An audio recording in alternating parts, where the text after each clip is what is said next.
warahmatullahi wabarakatuh. Perkenalkan, saya Dafaibal Saifullah. Di sini pada video kali ini saya akan membahas tentang tafsir Al-Bahrul Al-Muhit. Begitu. Langsung saja biografi singkat mufasir tafsir Al-Bahrul Al-Muhit. Tafsir Al-Bahrul Al-Muhit yaitu dikarang oleh seorang mufasir, yaitu Abu Hayyan Al-Andalusi. Adalah seorang mufasir dan ulama terkemuka yang lahir di Granada, Andalusia pada tahun 654 Hijriah atau 1256 Masehi dan meninggal di Kairo, Mesir pada tahun 745 Hijriah atau 1344 Masehi begitu. Nama lengkapnya adalah Abu Abdullah Muhammad bin Yusuf bin Ali bin Yusuf bin Hayyan Al-Andalusi Al-Ghanati. Ia dikenal sebagai seorang ahli bahasa Arab yang sangat berpengaruh terutama dalam bidang nahwu dan sorof, serta memiliki kontribusi signifikan dalam penafsiran Al-Quran melalui karya-karyanya termasuk tafsir Al-Bahrul Al-Muhit. Kemudian kehidupan dan pendidikan beliau. Abu Hayyan menghabiskan masa awal pendidikannya di Andalusia sebelum pindah ke Iskandariah, Mesir untuk belajar qiraat dari berbagai ulama pada saat itu. Ia dikenal memiliki lebih dari 450 guru dalam bidang ilmu pengetahuan. Kemudian tafsir Al-Bahrul Al-Muhit adalah karya monumental Abu Hayyan yang ditulis pada 710 Hijriah atau 1310 Masehi, terdiri dari 8 jilid. Tafsir ini disusun dengan pendekatan tahlili, di mana setiap ayat Al-Quran ditafsirkan secara rinci mulai dari Al-Fatihah hingga surat An-Nas. Abu Hayyan menggunakan metode yang menggabungkan analisis linguistik atau analisis balaghah dan fikih, serta memperhatikan asbabun nuzul dan perbedaan qiraat. Ciri khas karya beliau atau ciri khas dari tafsir Al-Bahrul Al-Muhit yaitu pertama, pendekatan linguistik atau pendekatan balaghah. Abu Hayyan banyak membahas aspek i'rab atau gramatikal dan masalah-masalah nahwu, sehingga karyanya lebih dekat dengan kitab-kitab nahwu daripada tafsir tradisional. Kedua, keterlibatan dalam perdebatan.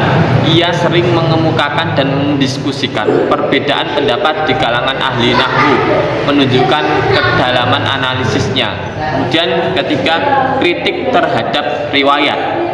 Dalam tafsirnya, ia juga mengkritisi riwayat-riwayat Israiliyat dan menyertakan argumen fikih ketika menjelaskan ayat-ayat yang berkaitan dengan hukum. Abu Hayyan Al-Andalusi dikenal sebagai salah satu mufasir terpenting dalam sejarah Islam, dengan tafsir Al-Bahrul Al-Muhit sebagai salah satu karya yang berpengaruh dalam tradisi tafsir Arab. Kemudian pembahasan kedua yaitu karakteristik tafsir Al-Jami' li Ahkamil Al-Quran.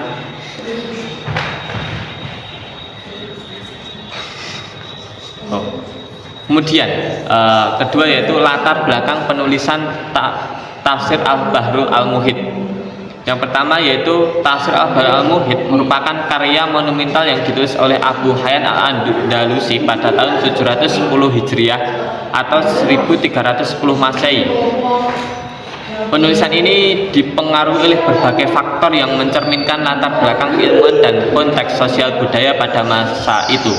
Yang pertama yaitu kondisi keilmuan dan sosial. Abu Hayyan adalah seorang ulama yang memiliki latar belakang pendidikan yang luas, menguasai berbagai disiplin ilmu termasuk bahasa Arab, fikih, dan qiraat Al-Quran. Pada saat penulisan tafsir ini ia berusia 57 tahun dan menjabat sebagai pengajar tafsir di Kubah Sultan Al-Malik Al-Mansur. Kemudian karakteristik kemudian latar belakang yang kedua yaitu pendekatan multidisipliner.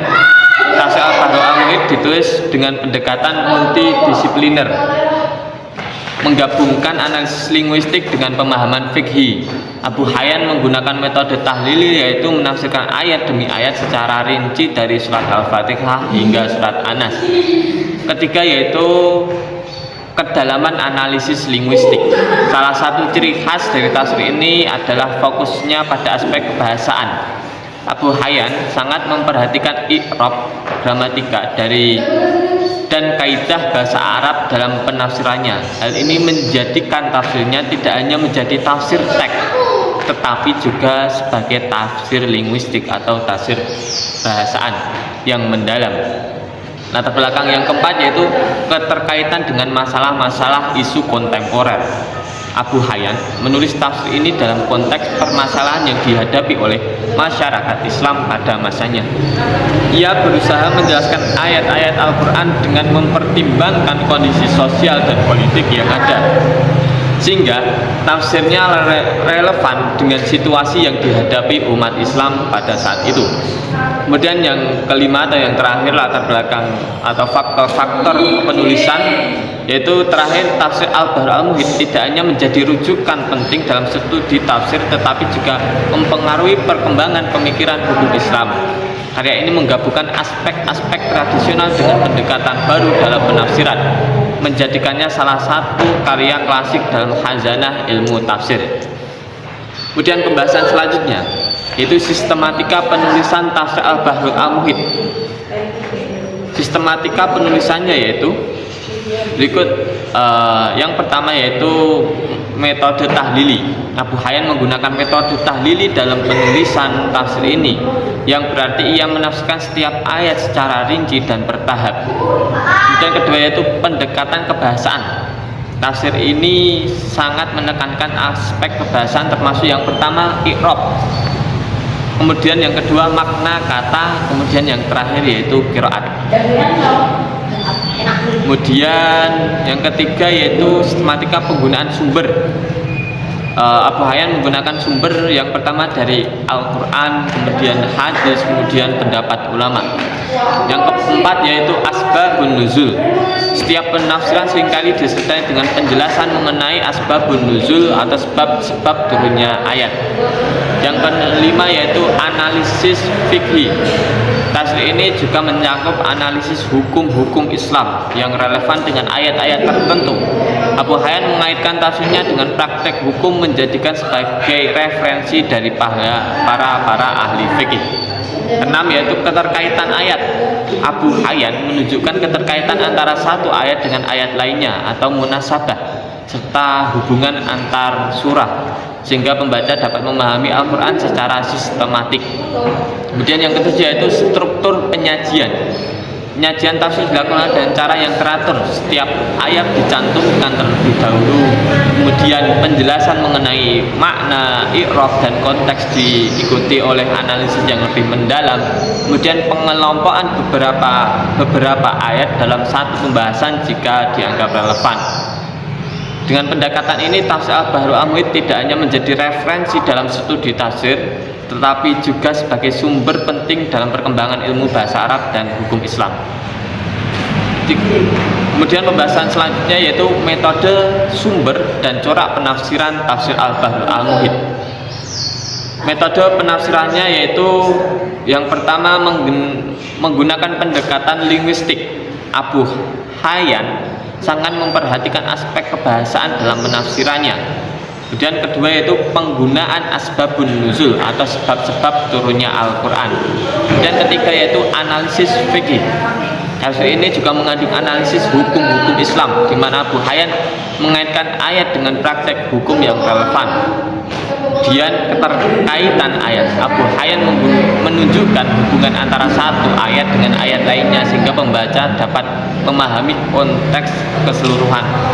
Kemudian kedua yaitu sumber penafsiran tafsir Abu Hayyan, yaitu bersumber yang pertama dari Al-Quran, kemudian hadis, kemudian pendapat ulama, dan yang terakhir yaitu kitab-kitab klasik. Kemudian corak penafsiran tafsir Al-Bahrul Al-Muhit yang pertama yaitu bercorak tafsir bil maksur. dan juga birra'i. Kemudian menggunakan penafsiran sosio-historis, mengaitkan ayat dengan konteks sosial dan politik pada masa turunnya Al-Quran sehingga relevan dengan kondisi masyarakat saat itu.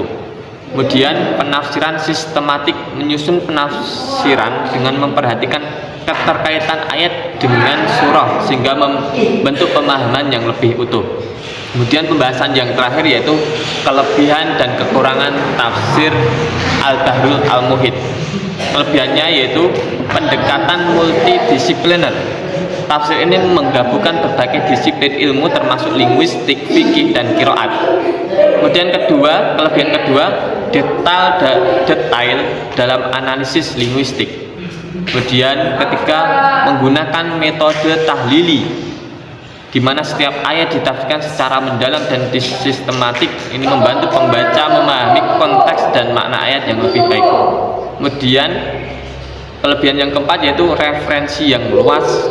Kelebihan yang kelima yaitu keterkaitan ayat antara ayat satu dengan ayat lain di dalam Al-Quran. Kemudian yang keenam yaitu relevansi hukum Islam. Kemudian kekurangan dari tafsir ini atau tafsir Al-Bahrul Al-Muhit ini yaitu pertama, dominasi aspek linguistik. Meskipun tafsir ini kaya akan analisis linguistik, tapi beberapa kritikus mengkritik tafsir ini berpendapat bahwa fokus yang terlalu besar pada aspek bahasa dapat mengabaikan dimensi spiritual dan dimensi teologis dalam ayat-ayat Al-Quran. Dan kedua yaitu panjang dan kompleks. Dengan panjangnya pembahasan dan kedalaman analisis, tafsir ini mungkin sulit diakses begitu oleh pembaca yang awam atau mereka yang tidak memiliki latar belakang akademis. Kemudian kekurangan yang ketiga, kritik terhadap pendapat ulama lain. Jadi di dalam tafsir ini Abu Hayyan sering mengkritik pendapat-pendapat ulama lain yang bisa membuat pembaca merasa bingung atau kurang nyaman dengan perbedaan pandangan tersebut. Kemudian yang terakhir yaitu kurangnya kisah Israiliyat. Meskipun hal ini dianggap sebagai kelebihan dari sebagian orang, tapi ketidakadaan kisah-kisah Israiliyat dapat membatasi pemahaman konteks sejarah tertentu dari beberapa ayat. Dengan demikian, tafsir Al-Bahrul Al-Muhit merupakan karya yang memiliki banyak keunggulan dalam analisis linguistik dan hukum Islam, tapi juga memiliki beberapa kekurangan yang perlu diperhatikan oleh pembaca dan peneliti. Jadi begitu tadi yang sudah saya sampaikan tentang apa sih tafsir Al-Bahrul Al-Muhit karya Abu Hayyan dan beberapa karakteristik, kemudian corak, kemudian sistematis, kemudian latar belakang penulisan, dan akhirnya itu kelebihan dan kekurangan tafsir tersebut. Cukup sekian pembahasan saya pada kali ini tentang tafsir Al-Bahrul Al-Muhit karya Abu Hayyan Al-Andalusi. Apabila ada kesalahan, apabila ada tutur kata yang kurang berkenan di hati pendengar, saya mohon maaf. Akhirul kalam, billahi taufiq wal hidayah. Wassalamualaikum warahmatullahi wabarakatuh.